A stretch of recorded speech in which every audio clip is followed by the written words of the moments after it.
Vico Uruguay auspicia y apoya la difusión de los principales contenidos de Sobre Ciencia. Una de las cosas que nos gusta mucho en Sobre Ciencia es invitarlos a revisar nuestros archivos, videos de notas de otros años, ciclos, porque los temas van teniendo continuidades. Hay una muy corta, la semana pasada, en este mismo ámbito, conversamos sobre una investigación de un área del Instituto de Investigaciones Clemente Estable que tenía que ver con la posibilidad de encontrar probióticos en sueros de queserías artesanales que podrían llegar a tener una utilización medicinal como herramienta en los tratamientos vinculados a la depresión. Y bueno, hoy vamos a retomar notas de hace 2 años, notas de hace 3 años y la nota de la semana pasada. Vamos a volver a hablar de depresión, pero desde otros ángulos. Le agradecemos muchísimo a Victoria Gradín, del Centro de Investigación Básica en Psicología de Facultad de Psicología de la Universidad de la República, y a la doctora Jessica Urbanavicius, del Instituto Clemente Estable, del Departamento de Neurofarmacología Experimental. Bienvenidas, en tu caso nuevamente. Gracias, Gustavo. A Sobre Ciencia. Muchas gracias. Yo recuerdo cuando conversamos hace 2 años, la última vez contigo, Victoria, que nos anticipabas cómo estaban empezando a trabajar con herramientas, por ejemplo, las ubicadas en el CUDIM, para conocer esa relación que suena un poco rara decirla, pero después es muy fácil de visualizar, entre la mente y el sistema nervioso, ¿no? Esos procesos intangibles, o de alguna manera intangibles, y su soporte físico. Y allí buscar, bueno, qué pasaba en los cuadros depresivos. ¿Cómo anda eso? ¿Cómo andan esas investigaciones? Bien, bien, van marchando con mucho esfuerzo, pero marchando. De repente, para contarle a la audiencia que acerca de qué es lo que hacemos, nosotros tratamos de entender qué es lo que pasa en el cerebro de las personas cuando atraviesan algo como una depresión. Y esto es importante porque la depresión es algo que todavía no se entiende. En general, el cerebro humano es un gran desafío intelectual. ¿Y qué es lo que pasa cuando alguien pasa una depresión, una ansiedad? Todavía se sabe menos. Entonces queremos entender eso. Y para examinar el cerebro en humanos no hay como muchas herramientas, porque hay que tener mucho cuidado de no dañar a las personas. Hay unas pocas posibilidades y una de ellas es la que nosotros usamos, que es la resonancia magnética. Que para eso lo que se utiliza es un equipo de resonancia magnética. Claro. Bueno, un PET no, un PET es diferente. Este es resonancia magnética, exacto. En el PET uno está sometido a radiación, en este no, entonces es mucho menos invasivo, digamos, no es dañino para las personas. Es como los resonadores que hay en los hospitales, pero el que nosotros usamos, el campo magnético es mayor. Es el único resonador de 3 Tesla que hay en el país, el que está en el CUDIM, y es el que nosotros utilizamos. Y si uno ubica una persona en el resonador y la persona hace algo adentro del resonador, juega un juego, por ejemplo un juego de computadora, uno puede ver cómo se activa el cerebro mientras la persona hace esas tareas, esos juegos. Y eso es lo que nosotros hacemos, examinar como si fuera una película, ir siguiendo al cerebro mientras la persona va viviendo experiencias. Y ahí aparece toda la otra dimensión bioquímica, ¿no? En definitiva, que tiene que ver con los procesos que se dan dentro de nuestro sistema nervioso, y una vez que se identifican, cosa como decía Victoria, estamos apenas empezando, trabajar desde, por ejemplo, la detección de sustancias en definitiva, la farmacia, ¿no? Para ver qué se puede hacer. Exacto. En realidad existe un diálogo permanente entre el tipo de investigaciones que hace Victoria en humanos. Como ella lo dijo, las limitaciones de la investigación con personas es limitada por la disponibilidad de metodologías no invasivas. Entonces hay todo un capítulo de la investigación y de justamente profundizar en esos procesos o en esos mecanismos que se abordan desde la preclínica, que va desde la información que se obtiene de resultados como los que hacen ellos, por ejemplo, en personas con depresión. Hay una región como el núcleo accumbens, que la actividad está disminuida en pacientes. Bueno, ¿cuáles son esos mecanismos en el núcleo accumbens? Y ahí entra la investigación preclínica para ir más en detalle y más en profundidad a desentrañar esos mecanismos que subyacen a esos cambios conductuales que se ven en el humano, y eso, bueno, es un poco lo que nosotros hacemos, ¿no?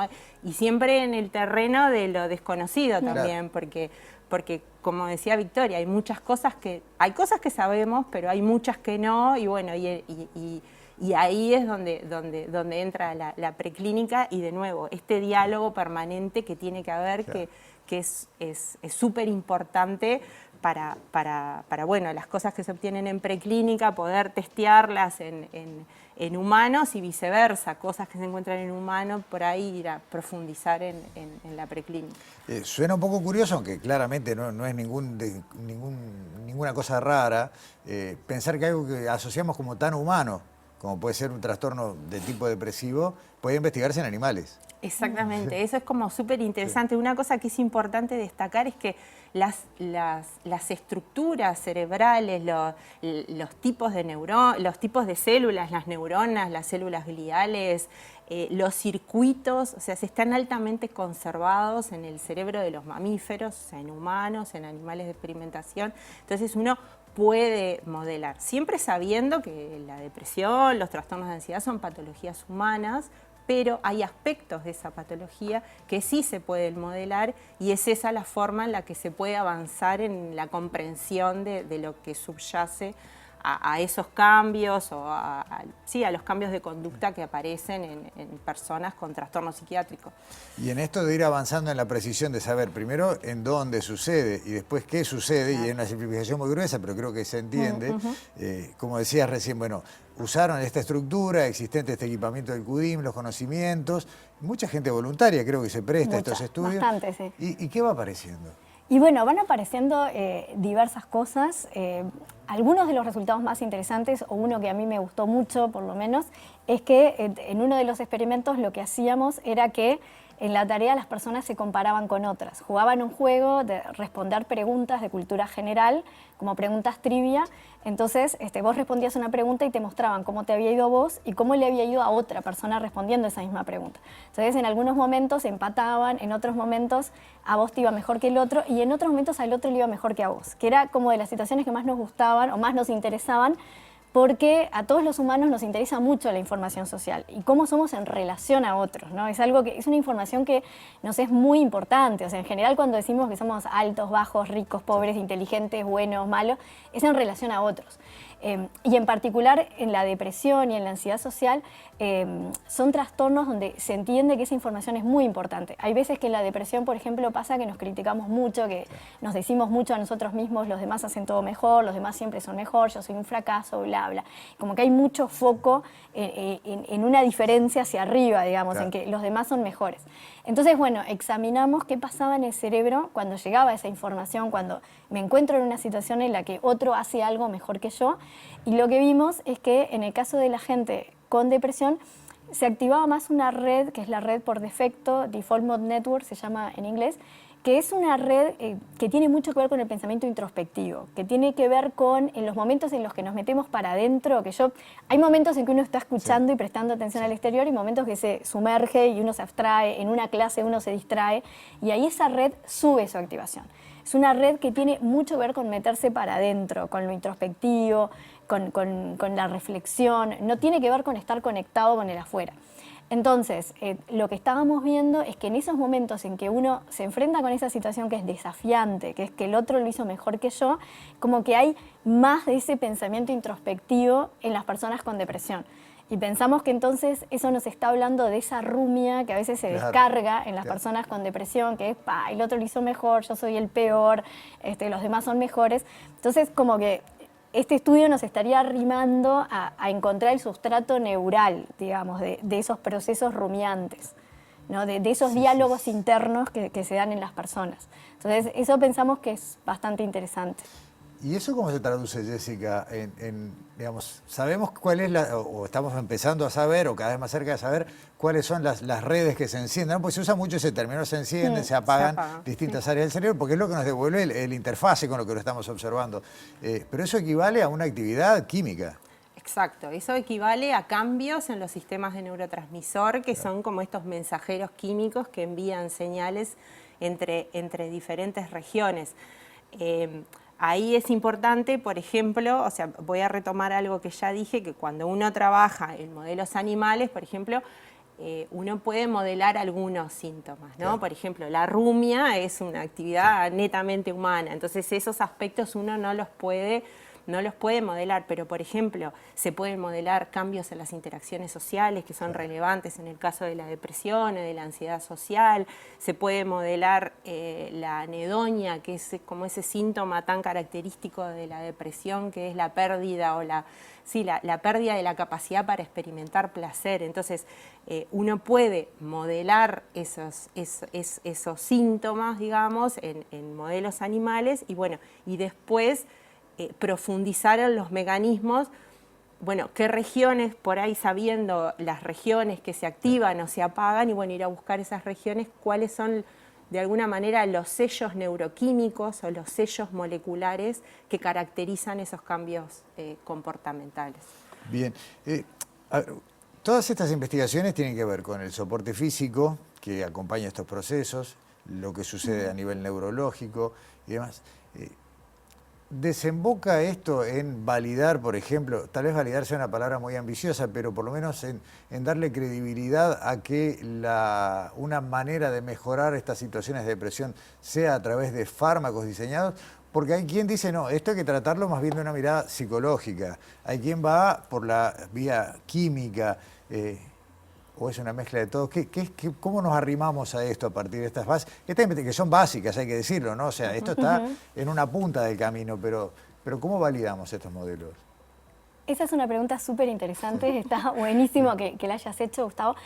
Para empezar, a mí me gustaría como aclarar algunas cosas en relación a lo que estamos contando, que es que cuando hablamos del cerebro y cómo reacciona nuestro cerebro, estamos hablando de un cerebro que es permeable, o sea, que permanentemente está atravesado por el ambiente. Quiere decir que lo que está haciendo nuestro cerebro cuando decimos que se activa diferente en personas con depresión versus control, no es que sea algo que necesariamente viene de nacimiento, sino que puede ser la consecuencia de todas las experiencias de vida que vivió la persona. Eso para empezar, que cuando hablamos de cerebro y de que de repente funciona diferente en gente con depresión o con ansiedad social versus alguien que no lo tiene, no es que se esté descartando que eso no viene por consecuencias de vida, porque el cerebro es plástico y permanentemente estamos atravesados por la información del exterior. Y así como las experiencias de vida transforman nuestro cerebro, permanentemente aprendemos, memorizamos cosas, recordamos, la información se va acomodando, una experiencia psicológica también transforma nuestro cerebro. Entonces, cuando nosotros estamos estudiando el cerebro y tratando de entenderlo, digamos, no quiere decir que necesariamente sea modificable por fármacos. Esa es una opción y un camino posible, pero una experiencia de vida, como puede ser un tratamiento psicológico, también lo puede cambiar. E inclusive, por ejemplo, otras actividades como el ejercicio físico o actividades de la vida diaria, de alguna manera también están cambiando toda esa bioquímica. Entonces, de alguna manera, abrir el panorama en eso, que cuando hablamos de biología no es que solo sea fármaco, sino que puede ser un universo de experiencias. De hecho, hay como mucha evidencia que muestra que la conjunción de todos esos abordaje farmacológico, psicoterapéutico, cambios en el estilo de vida, en el sentido de un estilo de vida saludable, entendido como cambios en la alimentación, una alimentación saludable, la práctica de actividad física, ese conjunto de estrategias es mucho más beneficiosa para las personas que si pensamos en una única medida, digamos. Entonces, evidentemente y obviamente están interactuando todas esas cosas y bueno, sería como una estrategia a pensar y a tener en cuenta para el manejo de estos trastornos que son tan complejos y multicausales y multidimensionales.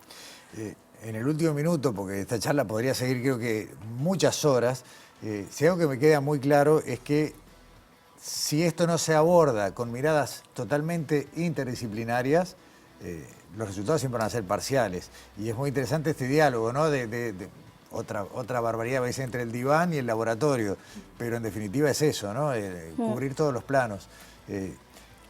Nada, la seguimos. Les agradecemos muchísimo que hayan venido. Estos trabajos están avanzando, están continuando y siempre están buscando también gente que quiera ser partícipe de las investigaciones. Sí, siempre, porque bueno, las investigaciones que hacemos nosotros es en humanos, entonces siempre necesitamos de voluntarias, voluntarios que que quieran participar. Ahora tenemos algunas investigaciones, regalamos una entrada de cine a los que vengan. Intensamente. Es una película muy adecuada. Es una entrada de cine que pueden elegir que quiera ver. Pero bueno, sí, la verdad que eso siempre se necesita. Está bien. El Centro de Investigaciones, el CIPSI, ¿cómo era la página web? Si ponen CIPSI les salta, es en Facultad de Psicología. CIBPSI. Exacto, ahí está. exacto. Perfecto. Y en el Clemente no llevemos gente porque las investigaciones son con modelos animales. En el Clemente por ahora no. Por ahora no. Bueno, Virginia, Jessica, muchas gracias por acompañarnos en Sobre Ciencia. Esta entrevista se pone en pausa ahora y sigue más adelante como corresponde. Bueno, muchas gracias, Gustavo. Hasta pronto. Cerramos nuestro programa de hoy y los esperamos acá la semana que viene.